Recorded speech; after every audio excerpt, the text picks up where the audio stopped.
Graça e paz do Senhor. Nós estamos aqui em Natal, Rio Grande do Norte. Eu sou o pastor Luciano, pastor aqui da Igreja da Vida Cristã, do Panatis 2, na Zona Norte da cidade.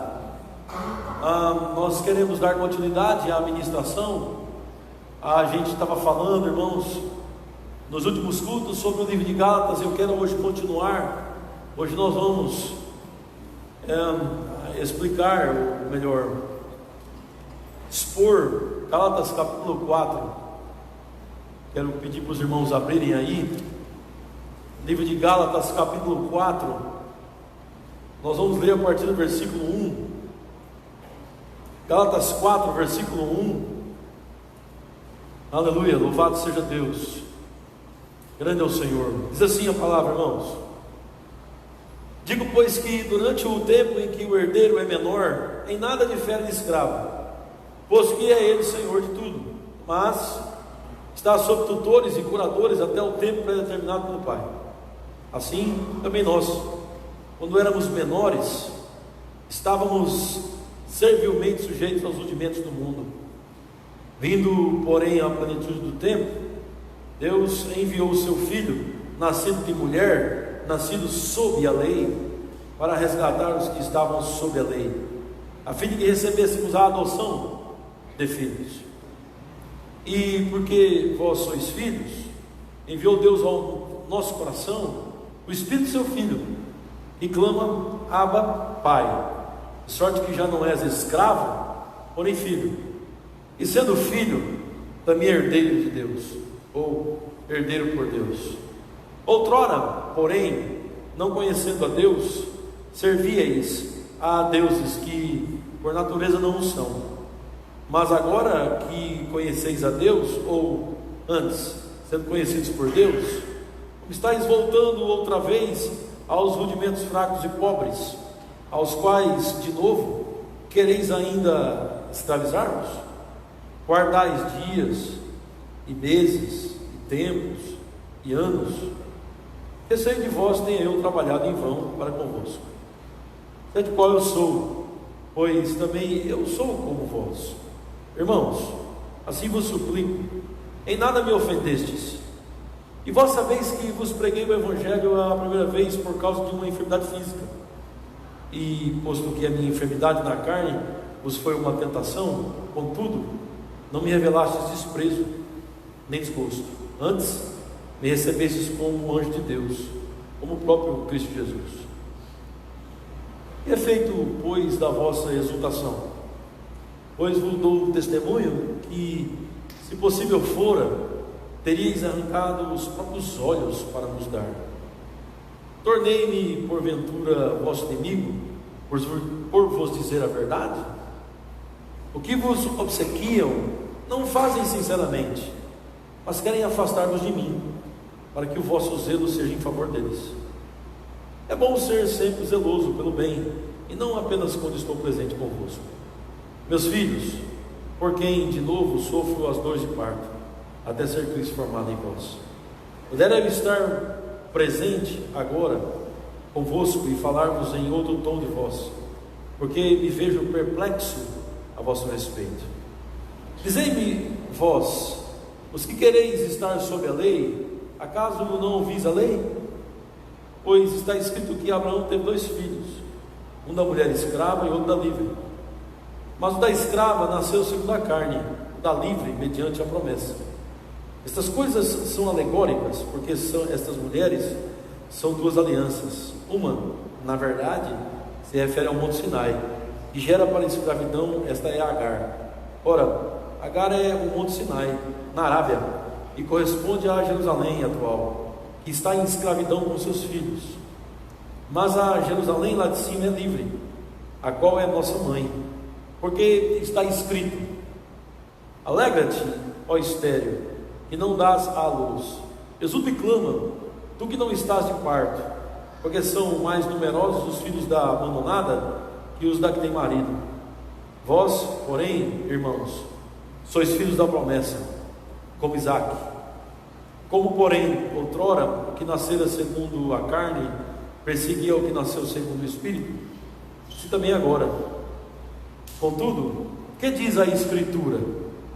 Lança fora a escrava e seu filho, porque de modo algum o filho da escrava será herdeiro com o filho da livre. E assim, irmãos, somos filhos não da escrava, e sim da livre. Bom, o que nós estamos aqui ensinando é o seguinte: livro de Gálatas, livro escrito pelo apóstolo Paulo, livro, irmãos, provavelmente o primeiro livro que foi escrito no Novo Testamento. Esse livro foi um livro escrito como uma carta circular, ou seja, não foi um livro apenas para um povo específico ali de uma cidade, ou para um ou dois irmãos, ou para um irmão específico, ou para uma liderança. Não, foi um livro escrito como uma carta circular que deveria ser lido por várias pessoas em várias igrejas. Essa carta, irmãos, ela é escrita porque Paulo recebe informações de que os lugares onde ele abriu igrejas na Galácia, eles estavam sendo atacados pelos judeus com uma seita chamada pelos teólogos de os judaizantes. Seita essa, irmãos, que dizia que a salvação não era apenas através do Senhor Jesus, mas a salvação era através do Senhor Jesus e através da guarda de ritos judaicos. Para você entender melhor, através da prática da circuncisão, mais o respeito com a dieta judaica, mais o respeito com o calendário judaico. Eles diziam que Jesus Cristo não era suficiente. A conversa que chegou até essas igrejas que Paulo abriu era mais ou menos a seguinte: quem pregou o evangelho para vocês? Paulo evangelizou a gente. Olha, nós não queremos falar muito mal de Paulo, não queremos nem criticar Paulo é gente boa, esteve com a gente lá em Jerusalém, mas vocês sabem, né? Paulo não era apóstolo do Cordeiro. Paulo era um apóstolo de segunda categoria. Foi que Paulo pregou para vocês? Paulo pregou que a salvação é pela graça, mediante a fé em Cristo Jesus. Nós somos justificados pela fé. Bom, tudo bem, tem razão, mas essa é a primeira parte. Paulo esqueceu de falar a segunda parte. Por exemplo, cadê a lei de Moisés? Paulo esqueceu de dizer para vocês que tem que circuncidar. Paulo esqueceu de dizer para vocês que tem que guardar a dieta judaica, e também esqueceu de dizer para vocês que tem que guardar o calendário. Sabe o que é? A gente não quer falar mal de Paulo não, porque ele é gente boa, mas o problema é que Paulo estava enganado. Ele pregou só uma parte. Inclusive, Pedro já teve uma conversa com ele, já orientou Paulo como é que ele deve fazer. Então a gente veio aqui com cartas de recomendação lá de Jerusalém. Viemos aqui para mudar a história. Viemos aqui para dizer o seguinte: olha, não é só pela graça mediante a fé. Você tem que entender que é através de Jesus Cristo, mas nos acrescentar algumas coisas. Então, irmãos, esse povo que Paulo levou para Jesus, essas igrejas que Paulo fundou, eles foram ludibriados. Paulo chega a ponto de dizer quem os enfeitiçou. Na verdade, eles passaram por um processo de feitiçaria. Realmente, o que aconteceu, só demônios mesmo que estavam por trás daquilo. E eles engoliram a mentira, e Paulo manda a carta porque ele quer conter uma debandada de gente saindo das igrejas, saindo debaixo da autoridade do apóstolo Paulo, saindo debaixo do evangelho que Paulo pregou, para se misturar, essa é a palavra, fermento, mistura com os judaizantes. Então a debandada estava grande, muita gente saindo em Antioquia da Pisídia, em Icônio, em Listra e Derbe, muita gente saindo das igrejas e se associando a um falso evangelho que Paulo chama de anátema. Esse é o pano de fundo, essa é a situação que eles estavam vivendo, e Paulo escreve a carta rapidamente para tentar combater essa doutrina falsa. Nos dois primeiros capítulos de Gálatas, capítulo 1 e 2, Paulo defende seu ministério, porque lembra, a perseguição era contra a pessoa de Paulo, inicialmente. Paulo é um apóstolo de segunda categoria. Paulo, tudo bem, ele é apóstolo, mas Paulo viu Jesus? Porque para ser apóstolo tem que ver Jesus. Paulo falou com Jesus pessoalmente? Porque para ser apóstolo tem que falar com Jesus pessoalmente. Jesus tem que falar com a pessoa. Então o combate inicial foi contra a pessoa de Paulo e contra o chamado de Paulo. Por isso que em Gálatas capítulo 1 Paulo diz assim: eu fui chamado não por homem nenhum, da parte de homem nenhum, eu fui chamado por Deus, no nome do nosso Senhor Jesus Cristo.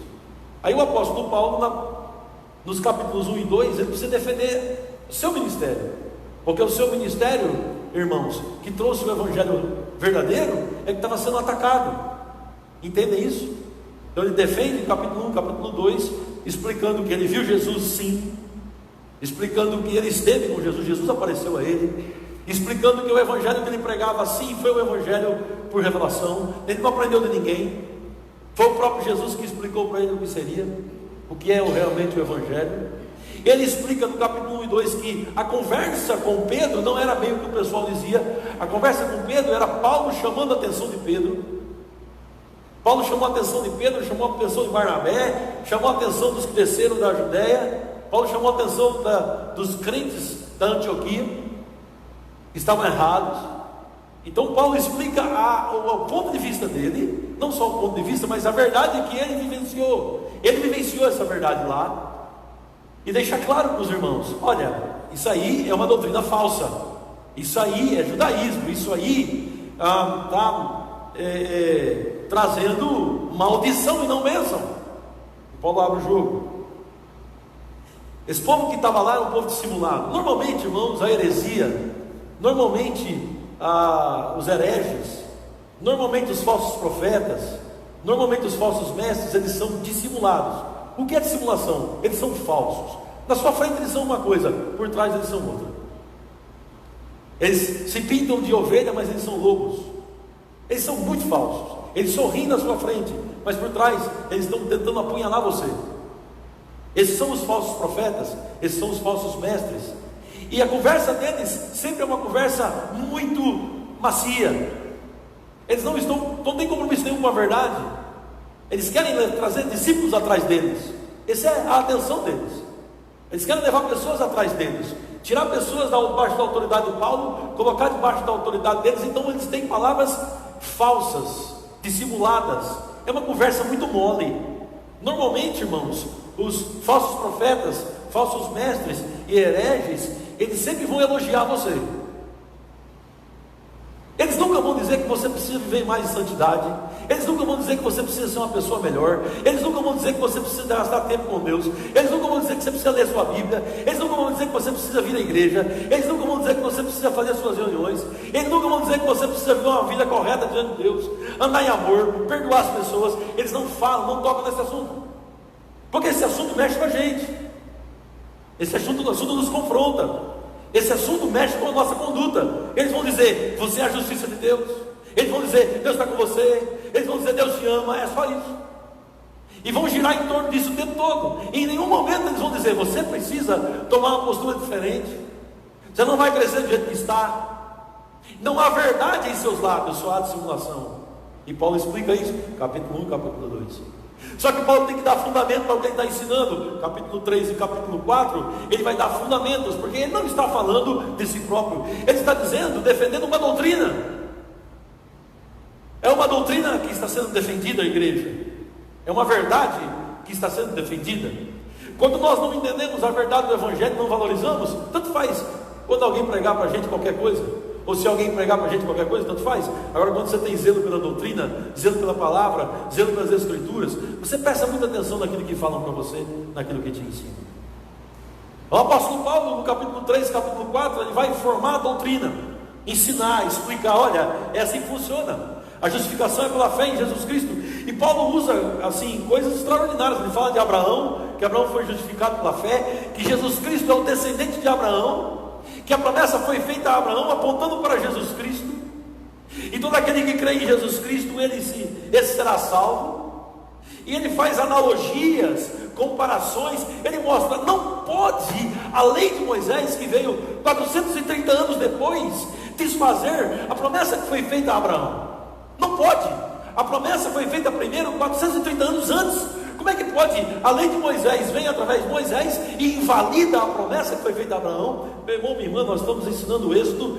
Nem Moisés, quando conversava com Deus, ele tinha coragem de falar com Deus a não ser através de Abraão. Nem Moisés.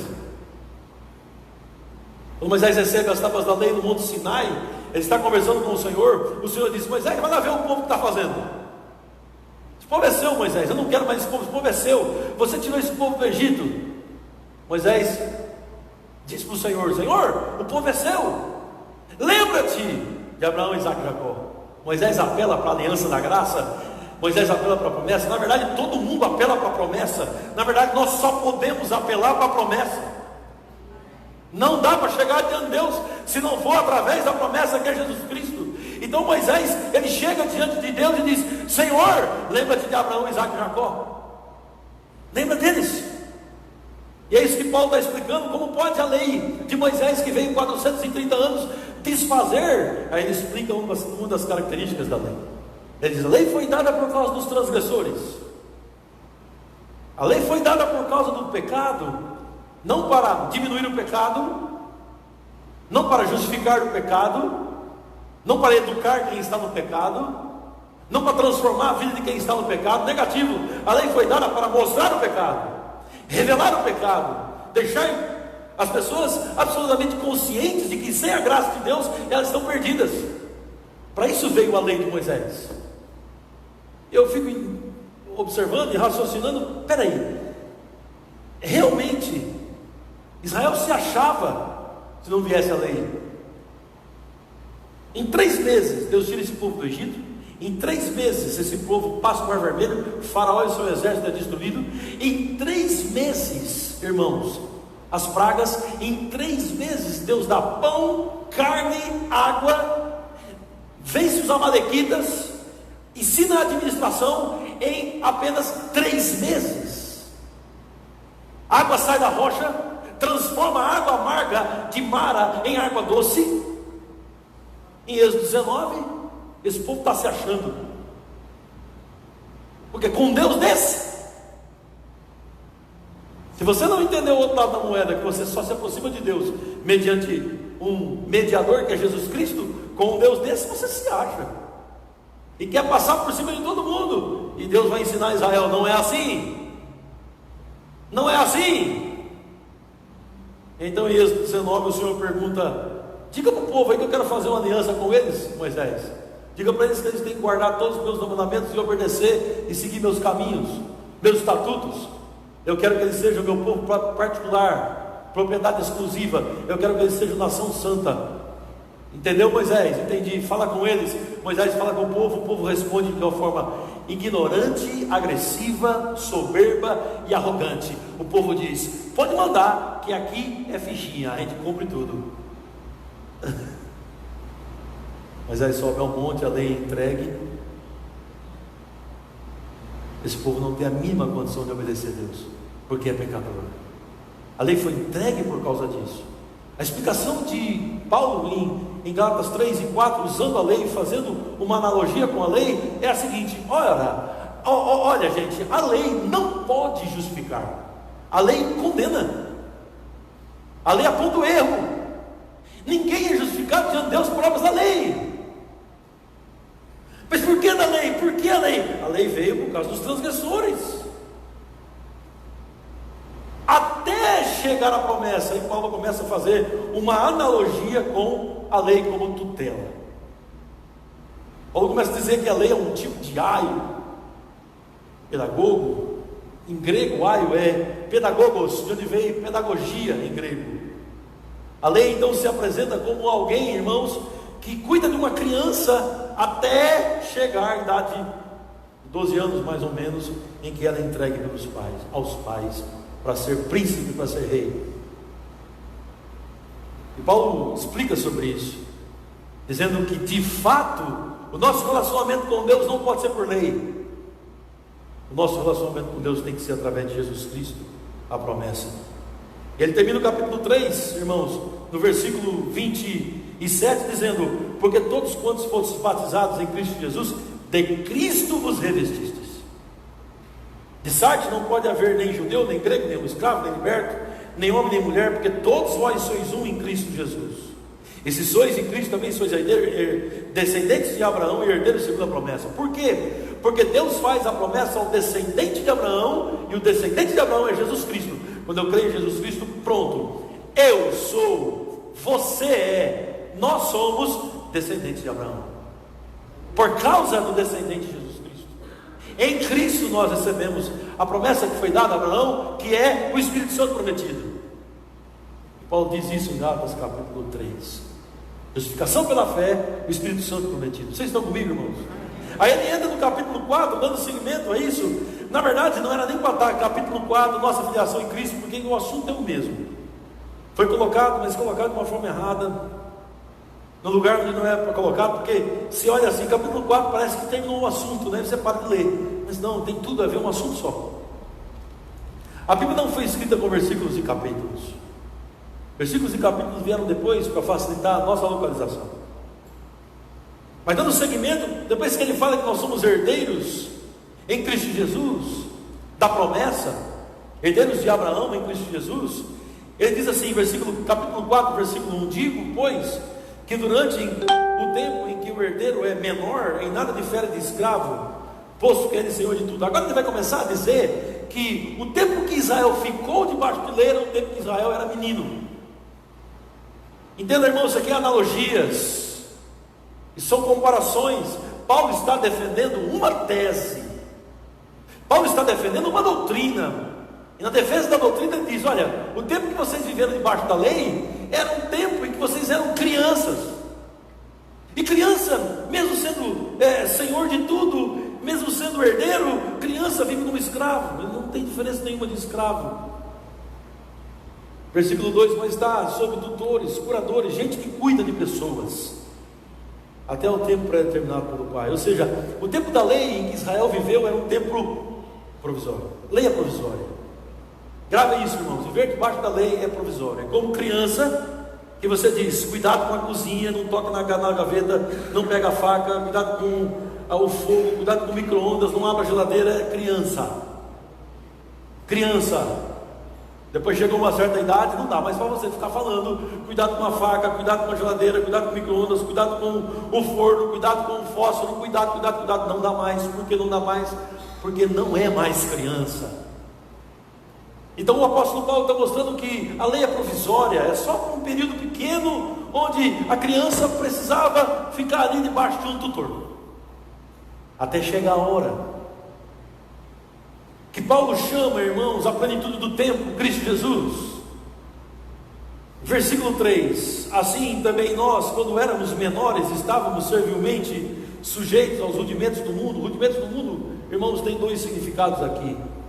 Um é sob a influência dos deuses desse mundo, e o outro significado é sob a influência do pode, não pode, pode, não pode, se pode, se não pode, se pode, lave a mão, cuidado, não coma isso, não coloca, não coma aquilo, coisas de criança, ordens pequenas para crianças, rudimentos. Isso pode, se não pode, cuidado com a geladeira, cuidado com o fogão, rudimentos fracos, pobres. Aí a Bíblia diz, vindo porém, versículo 4, a plenitude do tempo, a mudança da história, vindo porém a divisão da história, onde Deus vai enviar seu Filho, irmãos, para dividir a história, antes de Cristo, depois de Cristo. O momento em que Deus achou propício, o momento onde dentro da soberania de Deus, o Cordeiro que tira o pecado do mundo, que já tinha sido morto antes da fundação do mundo, seria morto na plenitude desse tempo. Deus enviou o seu Filho, nascido de mulher, nascido debaixo da lei. Ele era judeu, para resgatar os que estavam debaixo da lei, porque a lei condenava, a lei não operava a salvação. Então Jesus nasce debaixo da lei, cumpre a lei em favor dos judeus, cumpre a lei em favor de todos nós, leva sobre si a maldição da lei e nos absolve, a fim de que recebêssemos a adoção de filhos. Então em Cristo Jesus nós somos agora adotados. Lembra que eu disse, irmãos, que essa criança ficava até mais ou menos 12 anos, depois que chegasse no 12º aniversário, os pais vinham, olhavam e diziam, e aí, a criança está pronta? Está pronta, venha cá, então venha cá, filho, agora você vai reinar. Venha cá, filho, agora você vai num outro nível de glória. Chega esse tempo de rudimento fraco, e vamos agora com outra realidade. Qual é a realidade? É a realidade da adoção, é a realidade de onde vai ser adotado agora da família. Entendem? É a realidade da graça, a realidade onde o cumprimento da promessa estaria se manifestando na presença, na pessoa de Jesus. Adoção, adotados na família, versículo 6. Estão acompanhando comigo? Amém. E porque vós sois filhos, tem filho de Deus aqui? Amém. Enviou Deus ao nosso coração o Espírito do seu Filho. O Espírito Santo vai habitar em nós. O Espírito Santo vem habitar em nosso coração. E o Espírito Santo, irmãos, ele clama: Abba, Pai. O Espírito Santo é chamado, irmãos, a terceira pessoa da Trindade. Ele é chamado, irmãos, de penhor, de garantia. Ele é chamado de herança. Ele é chamado do Espírito do Senhor, Espírito Santo. Jesus disse: não vou deixar vocês sozinhos, eu vou enviar um outro Consolador. Jesus, enquanto estava na terra, era chamado de Consolador. Quando Jesus morre, ressuscita dentre os mortos, ele envia um outro Consolador. O Espírito Santo nos consola. Sabe, irmão, um cristão em Cristo Jesus tem a presença do Espírito Santo dentro. Amém? Espírito Santo, grave comigo: Espírito Santo. Vamos fazer algumas aplicações simples. Espírito Santo. Espírito de Deus. Santo. Santidade, irmãos, diz respeito à moralidade correta, cumprir a palavra de Deus, viver como Deus quer, e distinção. Santidade mostra que a pessoa ela é distinta das outras, totalmente diferente. Nós somos diferentes desse mundo, pois somos chamados de santos em Cristo Jesus. Você não anda como o mundo anda, você anda diferente. Mas a nossa moralidade precisa estar lá em cima, porque temos o Espírito Santo em nossas vidas.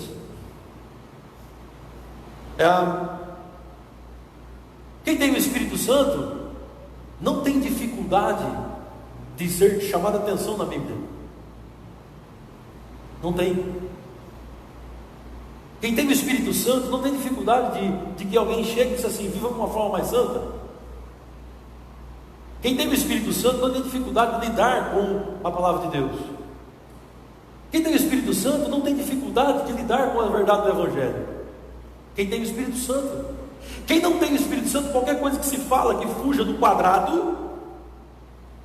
E não tem o Espírito Santo, qualquer coisa que se fala que fuja daquilo que ele paga os pregadores e falsos mestres para pregar para ele. Quando foge daquele quadradinho, as pessoas ficam revoltadas, elas criticam, falam mal. Se você não gosta das Escrituras, pode ser que você não tenha o Espírito Santo. Peço perdão hoje de noite, nasce de novo, necessário vos é nascer de novo. Vos é nascer de novo. Se é tão difícil assim para você ouvir uma repreensão, é tão difícil assim para você ouvir que você precisa viver em santidade, se isso é tão complexo para você, se isso mexe tanto com suas entranhas, pode ser que você tenha outra coisa nas suas entranhas do que o Espírito Santo. Então se arrependa. Ele é santo. Estão aqui, irmãos? Não é nenhuma dificuldade. Ele é santo. Nenhuma dificuldade. E porque vós sois filhos, ele clama: Abba, Pai. O Espírito Santo chama Deus de Pai. Abba, Pai querido. Abba, Paizinho. É a forma carinhosa de chamar o pai de pai. Se você for em Israel, nos parques de diversão, os filhos estão dizendo: Abba, Abba, Abba, Abba. Eles olham para o pai e dizem: Abba, Abba, Abba. Porque é paizinho, pai, pai querido para nós. Abba significa painho. Paizinho querido, painho. O Espírito Santo, irmãos, clama dentro de nós: Abba, Pai.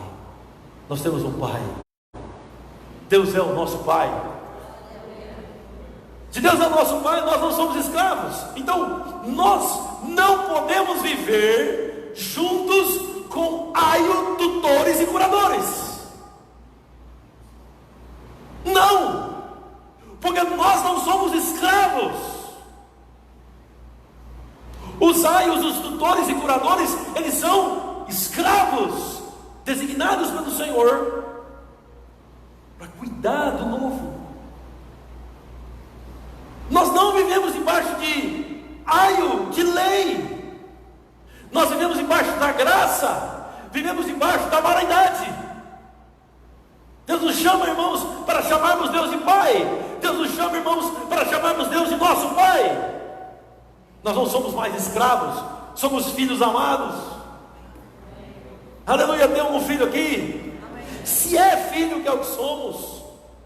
Se somos filhos, também somos herdeiros por Deus.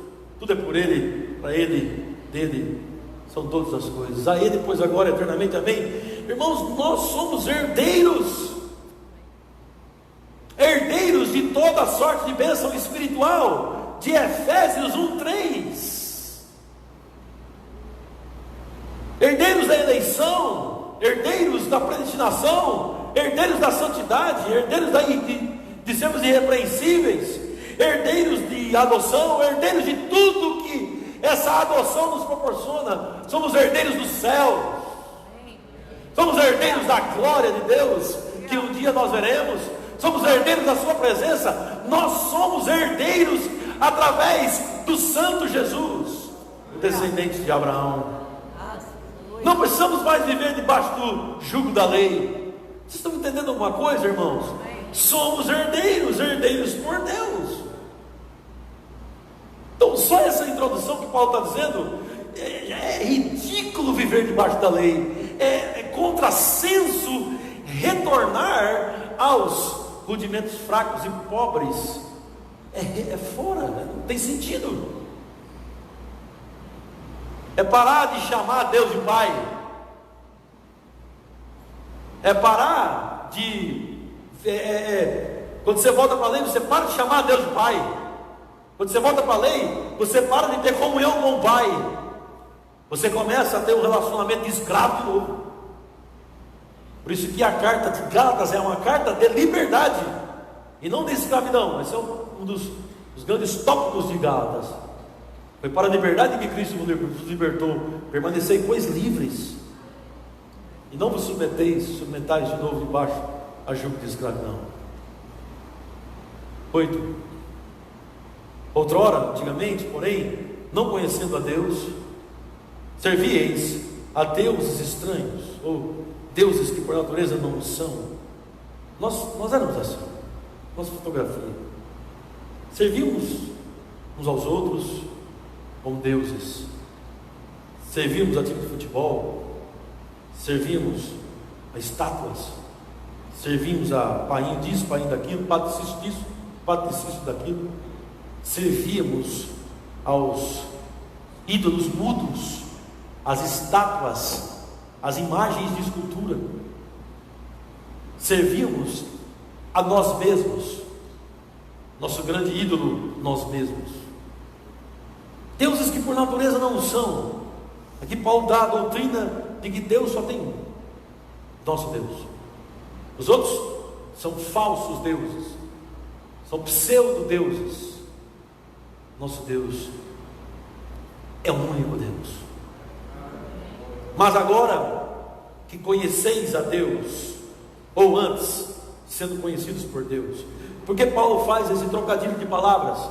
É como se ele lembrasse que quem conhece a Deus só o conhece porque foi conhecido antes. Claro, a Bíblia fala que Deus chamou pessoas, Ele chamou quem Ele conheceu.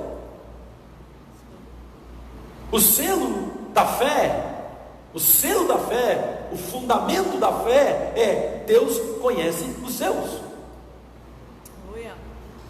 Você sabia que Deus conhece os seus? Amém. Verdade.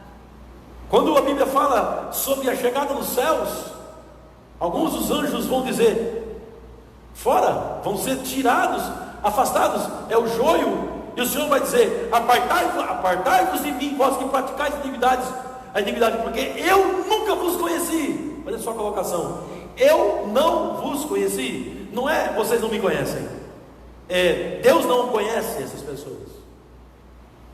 Porque se você conhece Deus hoje, meu irmão, minha irmã, se eu conheço Deus hoje, meu irmão, minha irmã, nós só o conhecemos porque deixou, porque Ele nos conheceu primeiro.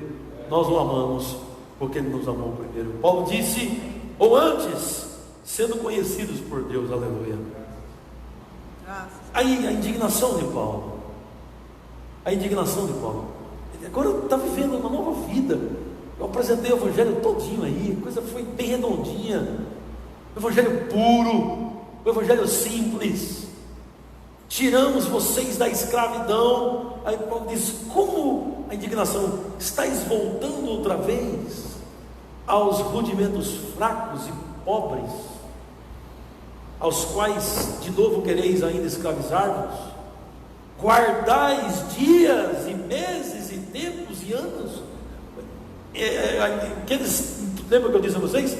Que eles introduziram não só a circuncisão, eles introduziram a dieta e introduziram as festas.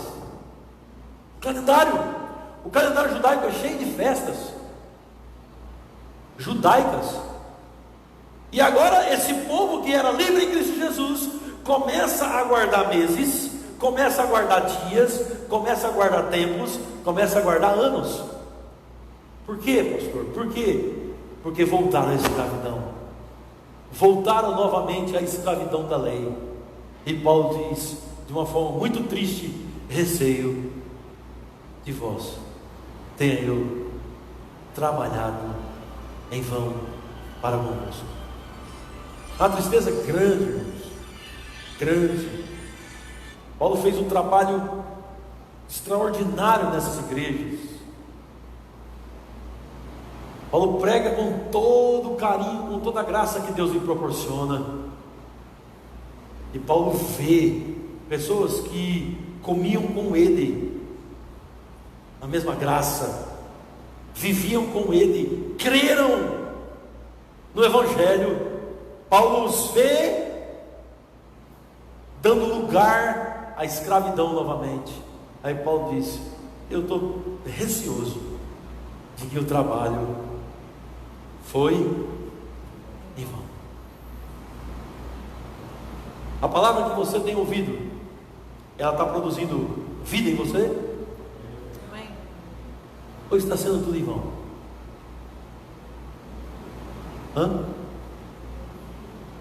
Está produzindo vida? Amém. A Bíblia diz que a palavra de Deus, ela é viva e eficaz. A palavra de Deus, irmãos, ela é como a chuva. A chuva cai na terra e ela não sobe, sem antes fazer aquilo que foi designado para fazer. Amém? Amém. A palavra de Deus produz vida.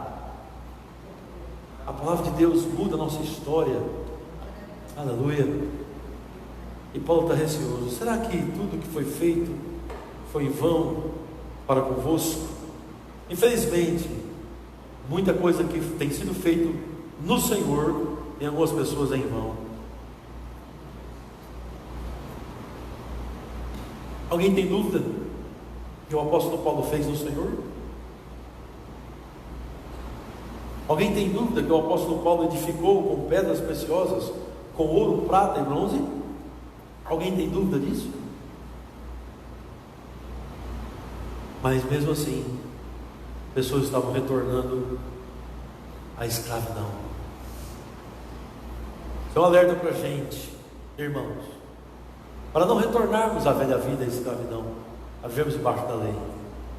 Cristo não é ministro do pecado, irmãos. Cristo é ministro da justiça. Aleluia. Verdade. Paulo está perplexo, capítulo 4, versículo 12. Paulo diz: sede igual eu sou, eu também sou como vocês. Ou seja, gente, olha para mim, eu sou uma pessoa normal. Vocês estão vendo? Eu fui judeu, eu sou judeu, e não fico guardando as leis judaicas de novo para ser justificado. Gente, eu dei exemplo, eu estive aí. Sede igual eu sou como vocês, irmãos. Paulo chega a ponto de dizer assim: eu suplico, eu imploro, vocês voltem à sobriedade. Voltem à sobriedade. Estão comigo, irmãos? Em nada me ofendestes. E é uma indignação em Paulo, porque quando ele esteve lá, ele vai contar agora a partir do versículo 13, por isso que ele fala: em nada me ofendestes, porque quando ele esteve lá, o Evangelho foi bem recebido. Isso é um alerta tão grande para nós, irmãos, que a gente pode estar muito alegre com a palavra, mas se não persistir, a coisa pode ir por água abaixo. Se não aprender a ficar firme nas mesmas verdades, você pode dar ouvido a ensino de demônios e ficar enfeitiçado. Olha que coisa linda. Ele diz: e vós sabeis que vos preguei o Evangelho a primeira vez por causa de uma enfermidade física. Paulo está dizendo: eu estive aí por causa de uma enfermidade física. Ou seja, provavelmente Paulo ficou mais tempo lá por causa de uma enfermidade física. O motivo pelo qual Paulo estava lá, ele disse, foi por causa de uma enfermidade física. A primeira vez que ele estive aí, Paulo foi doente, e nada parou o apóstolo Paulo, e nada parou os irmãos de ouvir Paulo, e a enfermidade não foi uma tentação. Olha o que o texto diz. Paulo disse, e posto que a minha enfermidade na carne vos foi uma tentação, contudo não me revelaste desprezo e nem desgosto. Paulo está dizendo, irmãos, que a situação dele, por ser uma situação de enfermidade, tentou os Gálatas. Compreendem? Tenta os Gálatas, mas os irmãos não desprezam Paulo, mas os irmãos não têm desgosto de Paulo, pelo contrário, a ponto de, se fosse possível, arrancar os olhos e dar para Paulo, e receberam Paulo como anjo de Deus. Que amor, que recepção, a palavra. Mas a Bíblia diz, igreja, acautelai-vos dos falsos profetas. Mas a Bíblia diz, irmãos, acautelai-vos dos falsos mestres. Mas a Bíblia diz, irmãos, cuidado com o fermento. Você não vê muito assim no Novo Testamento dizendo, cuidado com o pecado. Mas você vê escrito, cuidado com o fermento, porque um pouco de fermento leveda toda a massa. Olha a receptividade. Versículo 14, posto que a minha enfermidade na carne vos foi uma tentação, deveria ter sido uma situação difícil mesmo, que Paulo vivenciou lá, mas eles não desprezaram Paulo, eles não ficaram desgostosos, eles receberam Paulo como anjo de Deus, irmãos, como o próprio Cristo Jesus. Aí Paulo pergunta, o que aconteceu? O que aconteceu? Cadê a alegria? E aí que me deixa indignado, como o apóstolo Paulo, se nos momentos mais difíceis, as pessoas creram, e agora, nos momentos relativamente tranquilos, as pessoas desistem. Se nos momentos de uma luta, vocês me receberam bem, Paulo está dizendo, cadê a exaltação? Ou melhor, cadê a exultação? Cadê a alegria? O que aconteceu, gente?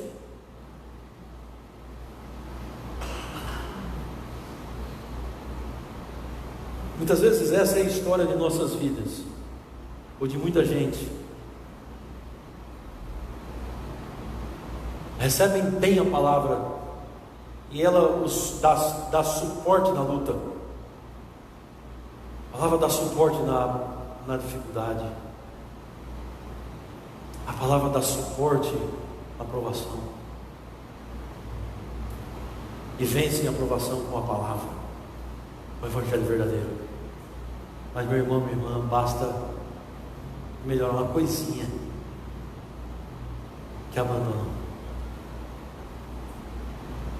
Isso tem sido recorrente. Estou dentro da igreja há 38 anos. Dentro da igreja, isso é recorrente. Está na luta, está enfrentando as dificuldades com fé na graça. Veio a prosperidade, a bonança, desistiu. Paulo pergunta, onde está a exultação de vocês, irmãos? Entendem, irmãos? Uma aplicação. Versículo 15, parte B, pois vos dou testemunho de que, se possível fora, teríeis arrancado os próprios olhos para vos dar. Por isso que alguns teólogos dizem que provavelmente o problema de Paulo era nos olhos. Ele tinha enfermidade dos olhos, provavelmente. Versículo 16, tornei-me porventura vosso inimigo por vos dizer a verdade. Quando, irmãos, algumas pessoas dizem que amam, mas não associam o amor à verdade, o nome disso é falsidade. Grave isso.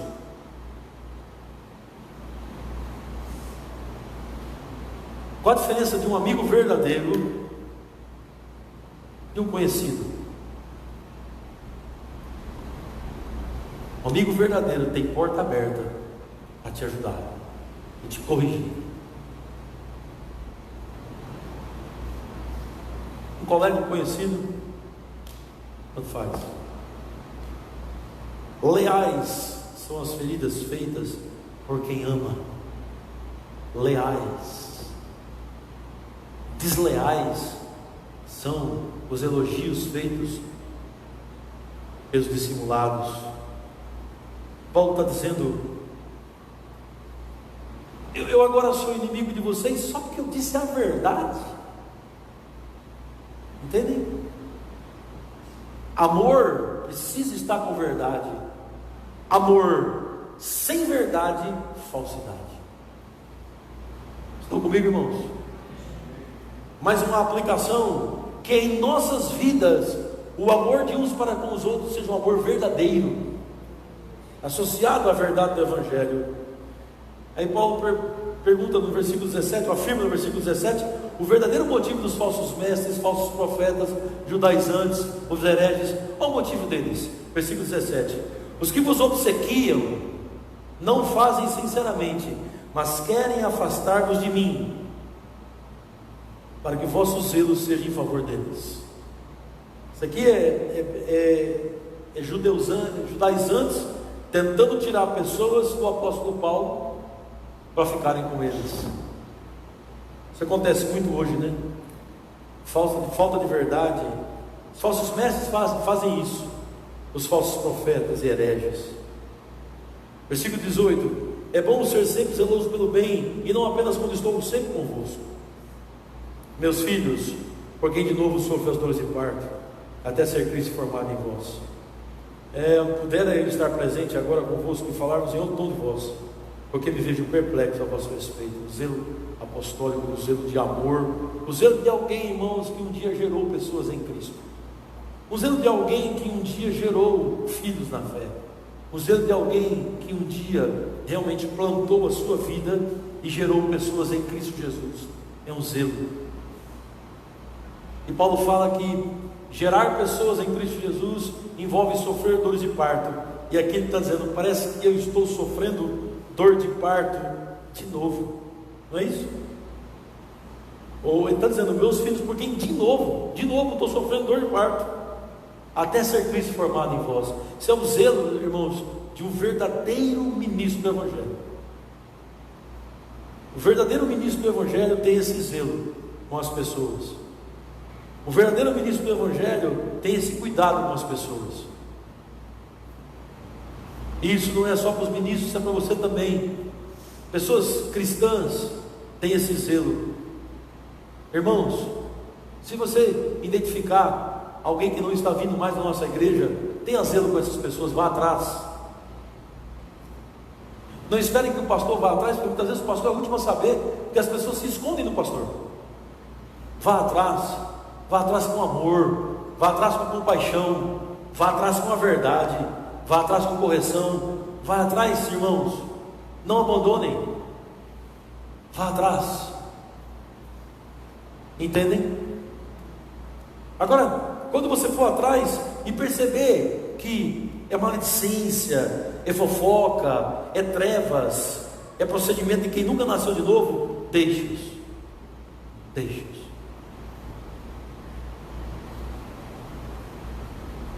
Agora, muita gente, irmãos, está sofrendo e precisa de mim e de você para irmos atrás delas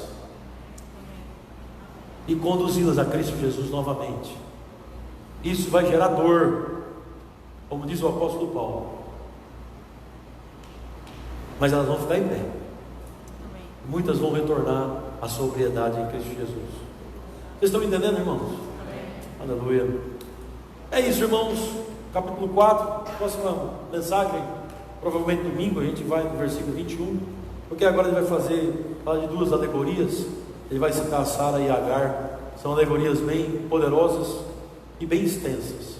A gente precisa falar um pouco do Velho Testamento para explicar essas duas alianças, Sara e Agar, uma aliança da graça e outra aliança do Monte Sinai. Uma gera gente livre e a outra gera gente escrava. Então nós somos filhos em Cristo Jesus, somos herdeiros em Cristo Jesus, nós também somos passíveis, irmãos, a sermos atacados com doutrinas falsas, e Deus nos tirou de lá, aleluia. Nós temos essa necessidade, irmãos, de estarmos atentos, estarmos alertas em Cristo Jesus. E eu encerro dizendo: nada é melhor do que essa nova vida em Cristo Jesus. Nada, não existe nenhuma lei de Moisés, nem existe nenhuma viagem a Israel, não existe nenhuma coisa judaizante, não existe nenhuma menorá, não existe nenhum tabernáculo, não existe nenhum templo de Jerusalém, não existe nada que se compara à presença de Deus dentro do seu povo, pelo Espírito Santo. Aleluia. Nosso Deus, nosso Pai, toda glória, toda honra e todo louvor seja o seu nome. Te adoramos e te bendizemos nessa noite. Muito obrigado pela palavra escrita, revelada a nossos olhos. Obrigado por aquilo que ela produz em nós. Graças te dou pelos meus irmãos. E agora, Pai, nós queremos consagrar ao Senhor a ceia e dizer, Pai, que para nós é uma alegria, Senhor. É uma alegria receber o corpo de Cristo. Foi partido por amor de nós. Receber o cálice, Senhor, que representa o sangue de Jesus. Graças nós te damos, Pai, por esse privilégio. Graças nós te damos por essa ceia abençoada. Nós consagramos ao Senhor, oramos, crendo, Pai, nessa mensagem expressa, pregada visivelmente. Aleluia, os nossos pecados perdoados na cruz do Calvário.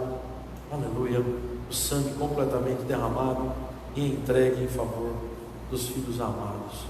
Pai, nós oramos em nome do Senhor Jesus Cristo. Amém, queridos? Amém. Os diáconos, por gentileza, podem vir à frente. Nós queremos, irmãos,